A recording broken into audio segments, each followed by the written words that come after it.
Au Togo, la frontière ouest de Lomé, la capitale qui relie le pays au Ghana, connaît depuis quelques semaines un renforcement des contrôles. Adam, est-ce qu'il est habituel pour le pays de prendre ces mesures?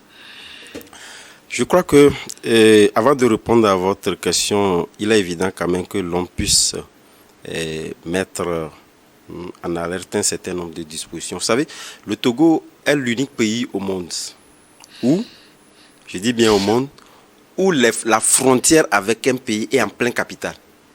Non, c'est pas un passif, hein, c'est un actif quand même. Ça veut dire que le Togo est constamment sous pression en ce qui concerne sa sécurité avec l'Ouest. Et ça, je pense qu'on l'hérite d'une situation coloniale que tout le monde connaît. Et justement, le principe se veut que, en réalité, lorsque vous avez une frontière avec un pays, qu'en réalité, même une grande ville même, ce n'est toujours pas opportun que vous ayez donc une frontière. Mais lié à ça, je pense que le pays est toujours résilient face à cela.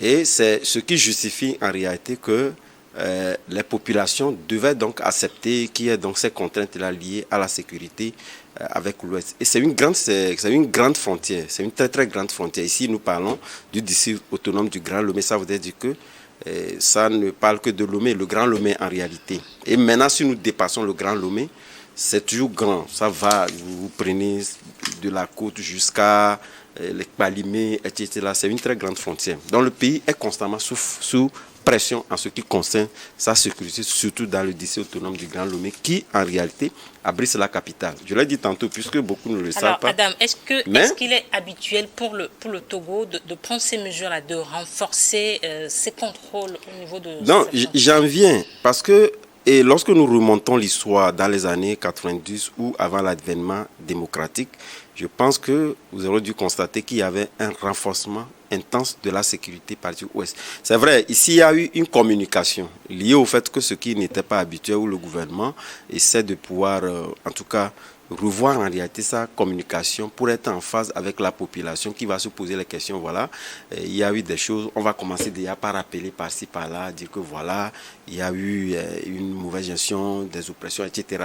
Donc voilà pourquoi on a pris soin de pouvoir communiquer à l'entièreté de la population ce à quoi l'on devait donc s'en tenir. Vous savez, quand je dis en réalité que nous avons des frontières qui sont en pleine capitale, ça veut dire que de part ou d'autre, nous avons des familles.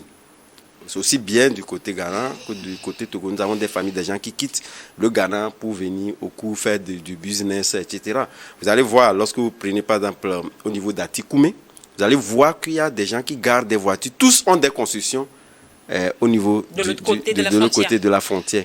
Mais étant donné que on n'a pas de voies directement qui rallient les grandes voies de contournement pour faire usage d'une voiture, n'est pas évident. Or, vous voyez votre maison de là, il faudrait passer par Aflaou ou bien passer par Ségbé ou pratiquement à Képé avec sa voiture pour arriver des kilomètres pour arriver chez soi. Voilà pourquoi les gens garent. Mais ce sont également des Togolais.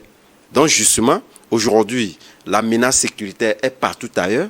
C'est ce qui a orienté le gouvernement à faire cette communication-là pour que les gens savent que si tel est que vous voulez, peut-être les deux ponts de passage des voitures sont indiqués, les passages de piétons également sont connus, etc. Donc, désormais, avant la rentrée. Et je pense que c'était efficace cette communication-là. Je l'ai dit tantôt en parlant donc des élèves qui quittent d'un côté à l'autre.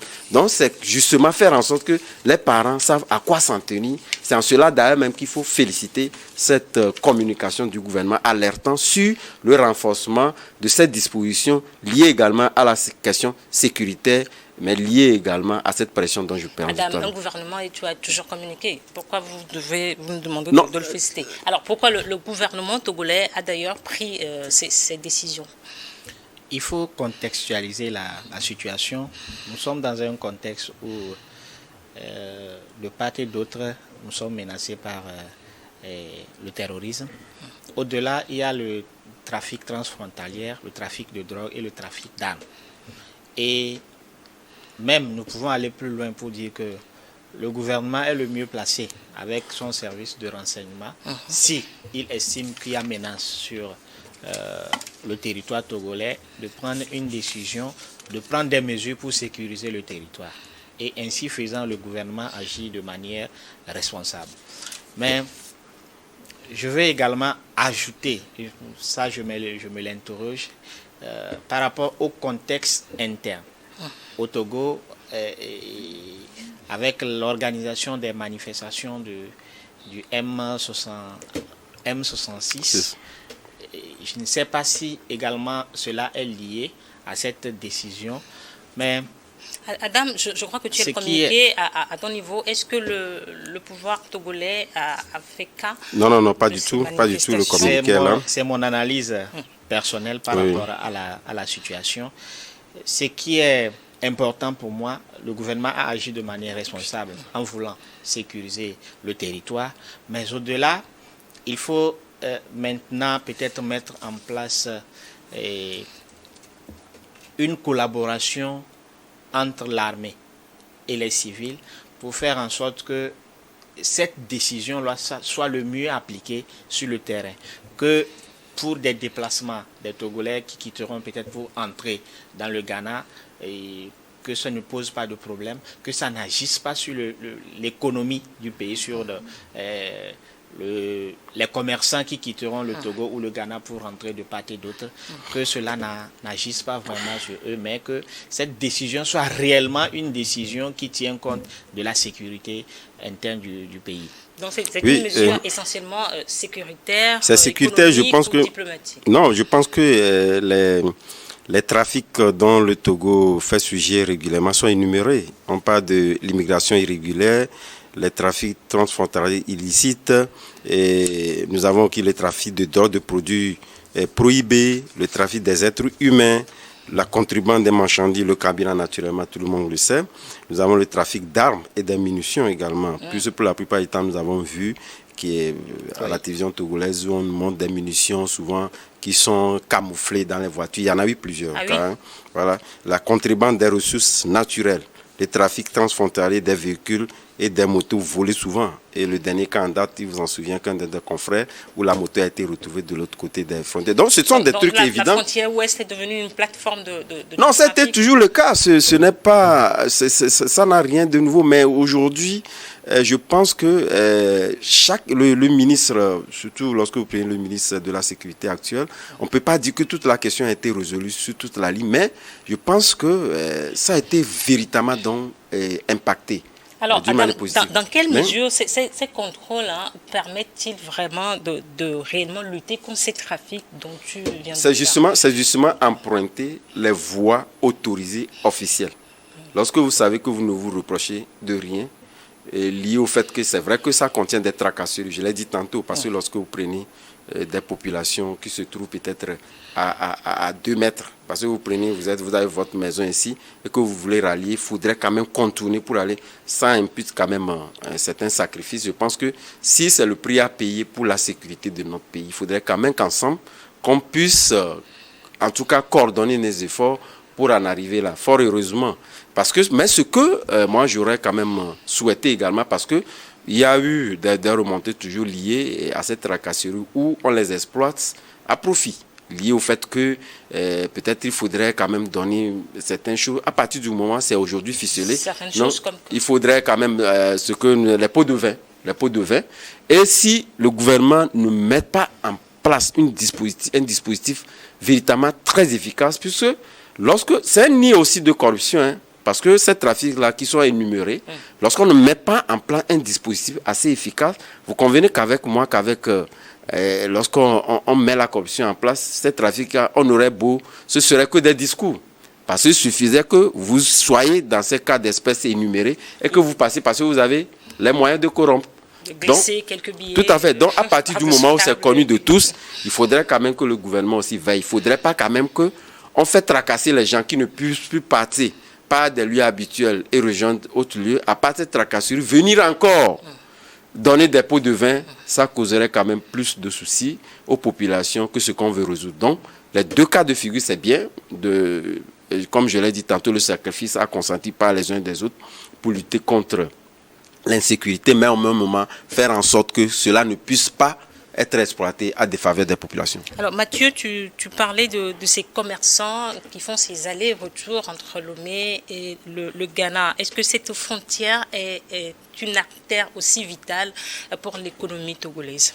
Effectivement, c'est une artère vitale pour le pays et c'est pour cela qu'il faut vraiment veiller à ce que le contrôle ne soit pas suffisamment strict au point d'handicaper le trafic, ou bien pour les commerçants surtout. C'est très important. Monsieur Adam le disait tantôt, que la corruption ne prenne pas le dessus de la priorité qui est la priorité sécuritaire pour au finish le résultat escompté qu'on ne l'atteigne pas. Puisque vous allez constater que beaucoup de nos confrères quittent Lomé avec beaucoup de marchandises pour entrer dans le Ghana. Et c'est pareil pour nos frères ghanéens qui entrent à Lomé ici pour leurs besoins de commerce. Frères, hein? Oui, ce sont des communautés nous sommes la de même communauté. Donc nous sommes des frères. Et vous constaterez, c'est pour cela que j'ai dit que le gouvernement agit de façon responsable, parce qu'il y a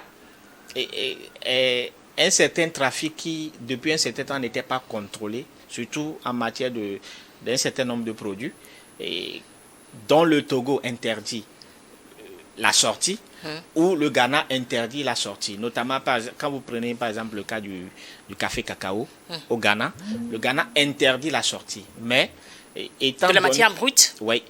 D'accord. Mais étant donné que le contrôle n'est pas vraiment strict, le trafic continue. Et aujourd'hui, avec cette décision, je pense que ça renforce certes la sécurité, mais moi, ce qui me tient vraiment à cœur, c'est la situation des commerçants qu'il ne faut pas abuser. Donc, c'est un appel aux forces de l'ordre qui vont jouer ce rôle-là. Et également, d'un autre côté, un appel à collaboration des civils pour que cela se passe très bien.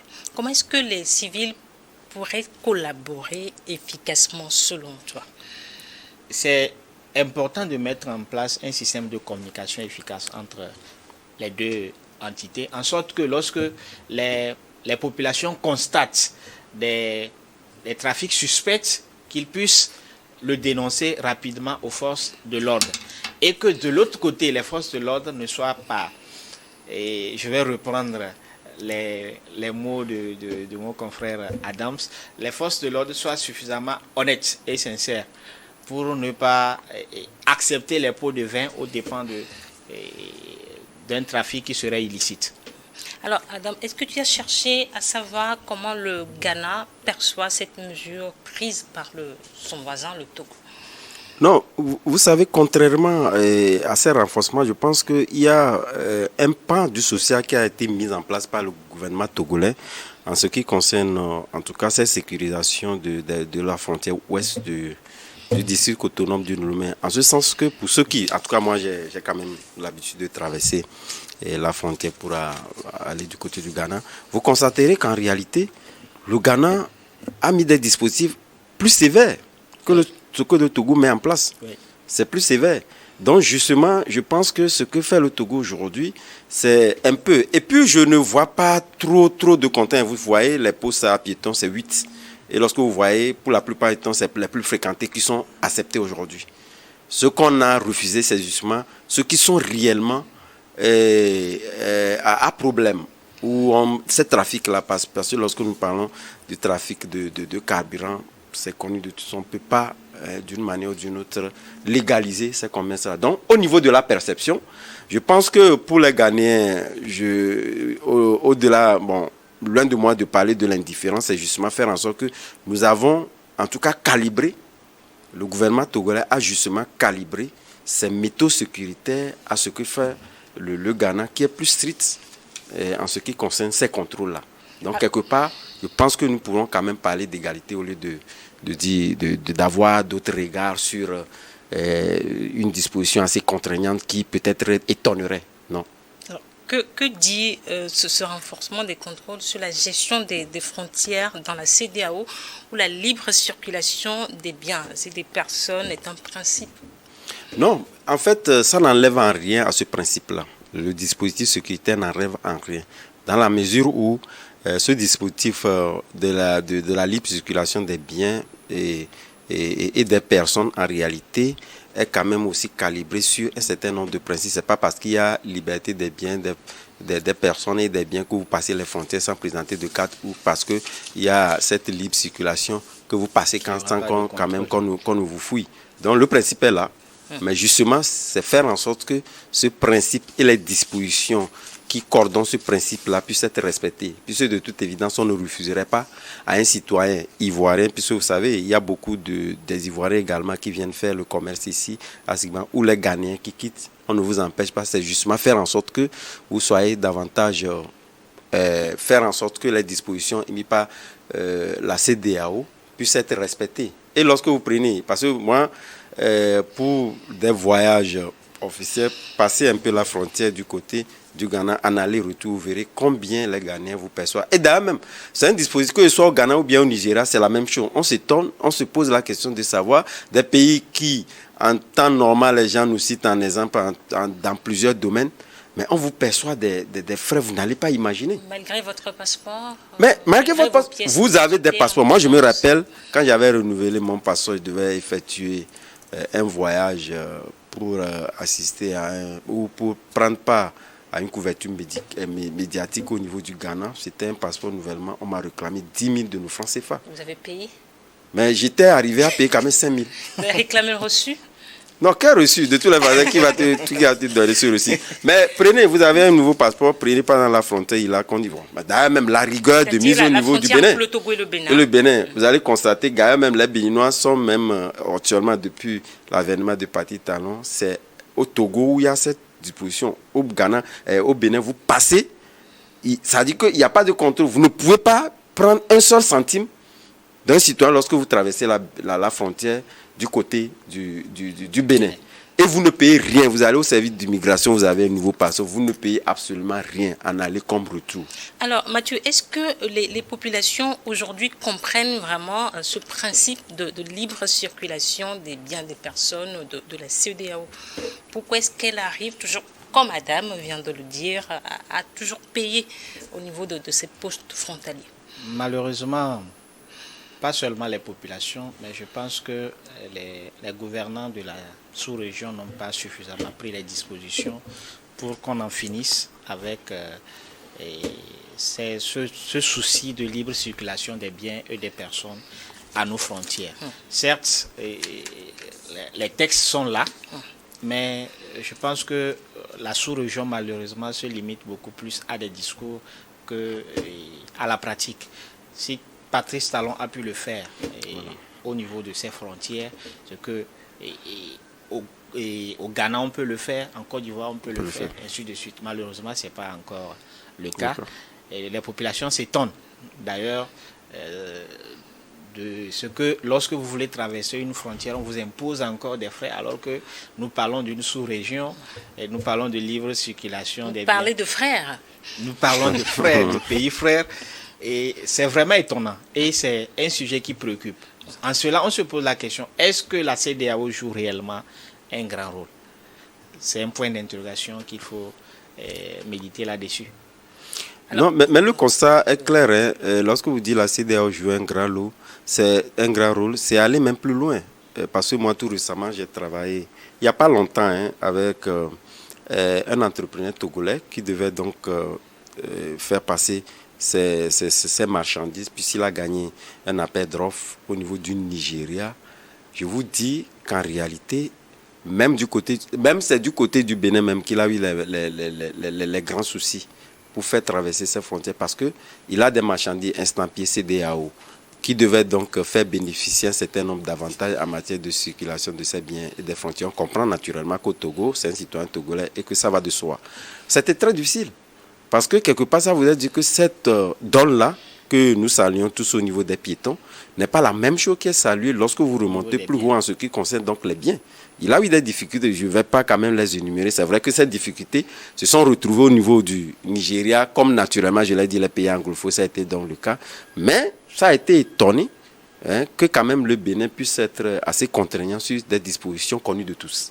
Donc, quelque part, ce que nous voyons, et lorsque, normalement, la facture devait être à l'avantage du budget béninois, ils sont davantage regardants. Donc, ne prenons pas la forme, le tout pour la forme pour le tout.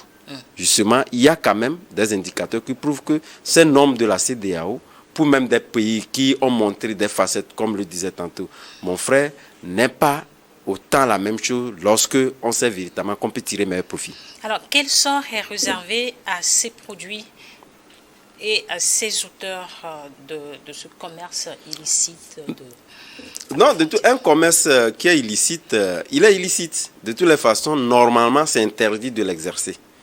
Et justement, n'oubliez pas que cela affecte également les économies.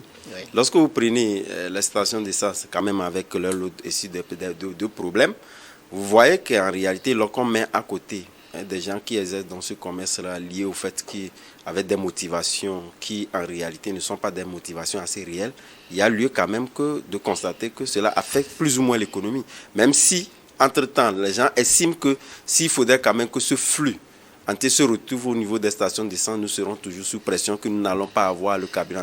Moi, je pense que c'est un faux problème puisque le ministre du Commerce à l'époque l'avait bien expliqué sur ce que la disponibilité du carburant dans les stations d'essence ne pourrait pas, en tout cas, justifier le fait qu'on puisse donc autoriser. C'est un cas que je prends, ce cas du carburant, de la contrebande. Vous venez également au niveau de certains produits. Tu ne peux pas avoir un marché parallèle. Non, ce n'est pas possible. Ce n'est pas possible pour des produits de contrebande. Et jusqu'où, lorsque vous prenez aussi au niveau des médicaments, nous voyons qu'il y a trafic des enfants, des gens qui se retrouvent au Ghana et on réclame des rançons. Des Togolais, c'est connu. Moi, j'ai quand même, il y a plein de choses, que ce soit en Côte d'Ivoire, que ce soit donc au Ghana, des Togolais qui se retrouvent. Et on réclame des rançons ici, parce qu'on sait véritablement que sur notre espace, ce serait quand même très difficile que vous mainteniez quelqu'un contre son gré. Contre son gré et réclamer des rançons, quand même de toute évidence.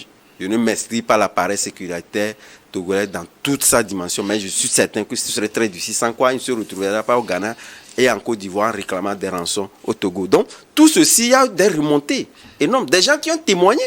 Ils ont témoigné dans des couloirs. Donc vous témoignerez également aujourd'hui que ces trafiquants d'êtres humains sont passés par la frontière. Mais bien sûr, les gens pensent que quand on dit trafic humain, etc., les gens pensent que c'est parce que, on l'a rajouté pour peut-être justifier la disposition. Mais c'est une réalité. Hein. C'est une réelle réalité. Moi, je peux témoigner. C'est vrai qu'on ne va pas citer 2 personnes qui ont été donc tenues contre leur gré et ont payé des rançons pour arriver. Leur famille ont payé des rançons. Et ils sont venus témoigner qu'il faudrait quand même qu'on fasse des remontées pour que le gouvernement s'en saisisse. C'est vrai que ce n'est pas tout qui est écrit, peut-être pas des contacts pour quand même faire. C'est le lieu également, étonnant si vous le permettez, d'interpeller le ministre de la Sécurité pour lui dire véritablement qu'il est trop fermé. Il faudrait quand même qu'il soit ouvert. Parce que quelque part, lorsque vous appelez, vous êtes journaliste, vous appelez un collaborateur du ministre, regardez tout ce que ça fait pour arriver quand même. Puisque lui, vous savez comment ça fonctionne. C'est la grande muette, il doit prendre des dispositions. Avant de prendre des décisions pour arriver, c'est déjà trop tard.